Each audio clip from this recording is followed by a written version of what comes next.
Okay, இவன் தான் பார்க்க டீசெண்டாக இருக்கான். வாயில் எதுவும் இல்லை.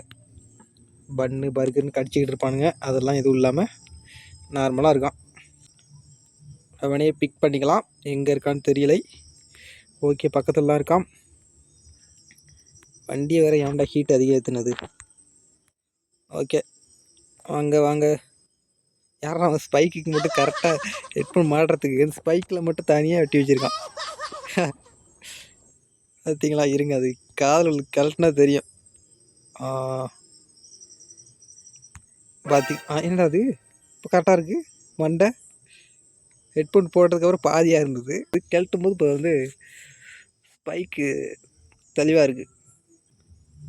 இந்தா நீனே வச்சுக்க, உங்கள் குப்பையெல்லாம் எனக்கு எதுக்கு. ஓகே, நேரப்பட அந்த பக்கத்து ஜன்னல் திறந்துருக்குல்ல, அதில் வாந்தி எடுக்க வேண்டியதானே. இதில் வந்து வாந்தி எடுக்கிறேன். என்ன குப்பை தொட்டியா? ஏண்டா இவ்வளோ பெருசாக திறந்து வச்சுருக்கேன். ரூஃபெல்லாம் ஓப்பன் பண்ணி தான் இருக்குது, ஜன்னல்லாம் ஓப்பன் பண்ணியிருக்கேன். அந்த பக்கம் திரும்பி வாந்தி எடுக்கிறது விட்டு என் வண்டியில் வாந்தி எடுக்கிறேன். போடா சனியை முடித்தவனே, அங்கே இருங்க. நீ வந்ததுனால எதுவுமே உருப்பிட மாட்டேது, வண்டியெல்லாம் கவுருது. போடா, என்னையே அடிக்கிறியா என் வண்டியில்? இருக்கிற உனக்கு வண்டி ஸ்பெஷல் லைட்டாக இருக்குது. இந்த இருக்குது ஏடி ஏடி தரமா?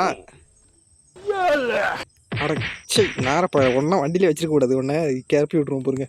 போடா வெளியே போடா, உன் காசே வேண்டாம். அதுக்கு அவனுங்களே தேவலாம். வாயில் பர்கர் வச்சு அடிச்சிட்டு வரானுங்க பாருங்கள்.